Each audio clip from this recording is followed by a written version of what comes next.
From the clouds they dive, the screams of battle in their lungs. They find each other in the dark embrace of the cold sea.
Okay, I could watch that all day long because it is always great to see a game that is both unique and beautiful, and that is exactly what we have with the Falconeer. Joining us today is the mind behind it, the game's creator, Tomas Sala. Welcome. Hi, glad to be here. Well, thank you very much. I know you are an incredibly busy guy, so appreciate you taking the time. We see this game, it looks incredible. We just saw 90 seconds of accolades from gaming institutions, from places that are here to give us the reviews of this game. I gotta ask, first things first, you're looking at this going, you gotta feel like pinch me watching that. Yeah, pretty much. It's a weird sensation because it's been such an intense journey, and to end up with people liking it, and it's amazing for people to understand it even, because it's such a niche, air combat games, which has been absent for quite a while. So to get in there and people sort of get it and understand the world and some of the things I've been trying to do, it's exciting. Yeah. It is, and that's a very good word for it. I'll take that. Well, before we get into everything, because I know one of the best parts is the visuals and the gameplay, and I want to jump right in right now, and then I'm gonna, while you're playing, I'm gonna lob you some questions, because that's what today is about. Right. It's showcasing this great new launch title, and I want to see it, and I know everybody watching does as well. And while we boot stuff up here, let's talk a little bit about the look and that art style, because it's such a decisive place to be, and I'm curious how you decided to go this way. I know textures are not exactly your favorite, so I figured I'd ask. Well, it's a game without textures. I don't think everybody heard that, but I think years ago I wanted to do something different. I'm a 3D artist by trade back then. I do a lot more now, obviously. And I like clean things that look clean and readable. And in 3D art, there's been so long where we need to mask everything, because we can't do everything realistically, and things like jaggies and jagged lines were interfering. And over the last years, I've been forcing myself to work without textures, which is a sort of a base element. Yeah. And that's cleaned up my art, and it's been really addictive, because it forces you to do everything differently. Yeah. And then things come out looking slightly different, which is exciting and motivating when you're working on something by yourself, when you think, oh, this is new.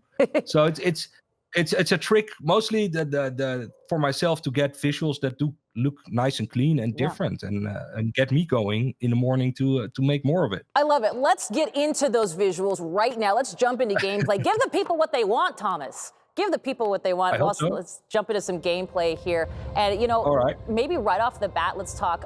Is this which mission we're on? If we've got a particular island that we're enjoying, what are we doing here right now? So I started up the first chapter, and one of the final missions for that. You're looking at a place you've landed called Dunkel, which is a backwater town, and these are the people there that can help you. So there's a shop here, there's someone that sells, if you meet the requirements, new birds. So you can upgrade your birds, which you can see perched in the corner on the left there. There are some side missions, but the meat of the game is the story missions, which tell the story of this world across different factions, basically. So each chapter has you skipping along from a different perspective, joining a different faction, a different storyline, and a different take on the same conflict. So these guys are basically, country traders stuck in the middle of nowhere, and they've had a rough time, and you've been helping them at this point in the game. Got it. So yeah, let's. I'm gonna just have you play the game and walk me through this, because I mean, at this point, if I start drooling over here, I think it's gonna be totally fine. Like let's be together, our own support system. But it's incredible visuals, and I want to see it happen. I'm gonna buff my bird with some mutagens quickly here, because I gave myself some cash at the start of the game. Well, you can do that, Thomas. You are the person behind this. I love it. No, I actually had to play it because this is the live version, so there's no cheats in there. So the story is told. The game is really a homage to these old flying games I enjoyed when growing up. To me, that's such an archetype. Air combat is an archetypical game mechanic. It's where a lot of the game industry came from, even. So I like battle maps, and I actually skipped it there. So there's all that in there. So when you do a story mission, you get a nice battle map, an explanation, and then you take off, which is just simply pressing the button. And we're flying at the moment, and I can zoom into the photo mode really quickly and show everybody. So you're someone who rides these giant birds. They are giant birds. There has been some debate online if it's tiny people on giant birds. I'll leave that open. To me, they're big ass birds. That's the tagline. And you ride them, as you can see. I can show you. So the left stick is just panning the camera around, and that's the right stick. Sorry, the left stick's just flying. I've got it set to inverted, but you can change it.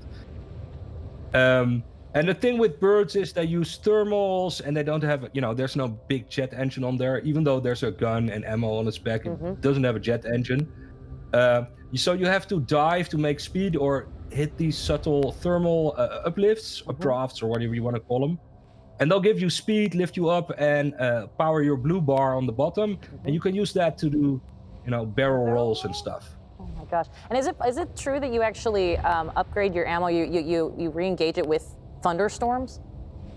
You can buy it in the stoppage. Yeah. So there's ammo canisters on your back, and I've got one that's red, and the rest is all blue. So the blue you charge from regular thunderstorms, and the red ones you get from charging from volcanic lightning. Oh, sure. So it's I can see a storm on my mini map on the bottom right. So we're flying in there. We can see how that works. Yeah. I see. Is that are enemies approaching, or what is that? Yeah, that is our target, and the storms are procedural, so it's not intended for the mission, but we'll have to do with it. And we have to take down this pirate captain while I try to stay alive during talk. I believe in you, Thomas. I believe in you.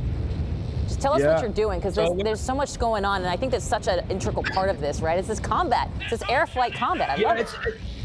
So I love air combat games. So I've tried to, really stick to the vocabulary of those, old-time air combat games. With respect to the GUI, there's stuff like if you target something, you can hold the B button and the camera will track the target, so you can get a good spatial awareness of where you are. Because the combat's so much faster than or slower and relatively faster. And lots more turning is involved, so it's quite close to, let's say, World War I style dogfighting.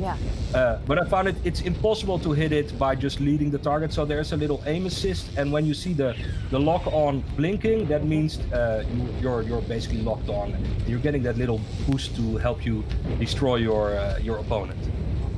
So I think we've taken care of that first wave there. Well, you can see me recharging. There's a danger where if you recharge too much, it might overcharge, and you have to, it's happening there. You have to hit the deck. So let's see. And when you hit the deck, I was gonna say you can't like die in the water, obviously, right? But you do get some help. No. It's fine. Here, let's dive in and pick up a sea mine and take down this little pirate skiff that's being all annoying. Yes. I missed. Well, you can see the fun thing is the bombs bounce. So initially people had a little difficulty with aiming the bombs, and there's lots of splash damage. But if you just sort of guess where this target is going, they'll bounce, or you hit it immediately. Oh, there's lots of. We've gone into the thick of it now with little blimps, skull ships they're called. With blimps? Oh my gosh.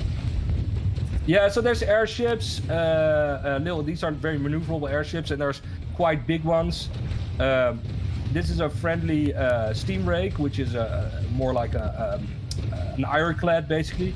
I love all things nautical, so, and especially that that Age of Sail with the tall ship. So if you go outside of the mission, which we can do in a minute because we're gonna die anyway, you'll see there's lots of tall ships and these fast, elegant sailing ships. Which you can escort, and they'll give you hints where everybody's hiding, or if there's a pirate assault somewhere, etc., etc. So there's lots of nautical stuff in there. I love sailing ships. You love sailing ships. Yeah, we were nerding out. I was gonna say we were nerding out about some aeronautics, and I love that. Yeah. So this is one of the final missions. So the pirate, he got killed, and he called his buddies, which is the freebooters, which is an organic faction. So they drive around or fly around in beetles and manta rays with dorsal guns. Sure. Why not? Yeah, I'll go there. So So it's a flying manta ray. Sorry, I got down there because I wasn't paying attention. Those who are lost seek out their brothers, their sisters. So the enemy to be found. I'm just sitting here drooling over the visuals, so you just keep playing. I'm just gonna sit here. All right. Well, I'll restart somewhere else. Yeah. I was gonna say, I know that we've got. So in terms of missions, there's some wingman missions, there's some sort of escorting missions. Like, talk to me about the width and breadth of what there is available to play when you get the game. So the first chapter, you are still friends with the two major power faction, which is the Mancer Order and the Imperium. So you get to fly around, and it's mostly very simple escort missions and the FedEx missions. Once the game progresses per chapter, the conflict, what the story is about, the war sort of erupts, and missions. The main story missions become more epic, but also the side missions become more, aggressive. Take down this fortress, and you can capture a fortress for your faction, and it'll change the way it looks and behaves. So you'll have some impact in the world. What's the next part of the gameplay you want to show us, Thomas? I'm just curious because that's. I thought I'd show you one of the story bits of the game. This is a different faction, so you're now playing for the Imperials. Okay. And they're going to war, basically. So the first two chapters, you've met these, and they were sort of preparing and engaging in subterfuge. And they have this particular fan have a very long focus of what they want to do. But I thought it nice to show some of the scenery in the game, as we've seen some combat already.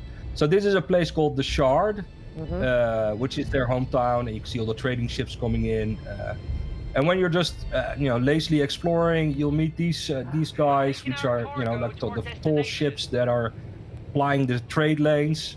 And you can escort them around, and they'll pay you, and it's a fairly non-violent way of getting some cash. But they are situated on a place called the Maw, which in the story is one of the, it's a giant rift where gravity is a little bit upset, and the water goes up and down and doesn't behave in any normal way. And that's one of the themes in the game, is that in many times you'll be going not just over the water, but you'll be going inside the water or underneath the water or in caves, and you'll be drawn down by the ocean itself, instead of just flying over an ocean world in itself, which can honestly be quite boring. There will be always places to discover and that sort of upset that idea of what an ocean world can be. Upsetting the idea of what the ocean world can be. I got to tell you, you come at this from a perspective that is so unique and yet still grounded in those, those air fighting games that we've known and loved, that we've all grown up with, right? I'm curious if there's anything last you want to, as we see these beautiful soaring pictures and this incredible gameplay, is there anything else you want to let viewers know about? Anything that you think that they should know before they play the game? Specifically, are you going to make a statue out of those statues? Because I know that's something you want to do. And I think we should make it happen. When I have time available, I'll statuettes and stuff. Yeah, there's lots of the imagery in the game is very personal to me because it's when you're by yourself, you can be very expressive in the things you create. So I'd say for people, I think what people need to realize that it is a homage to air combat. It is an air combat. Let me fly while doing it.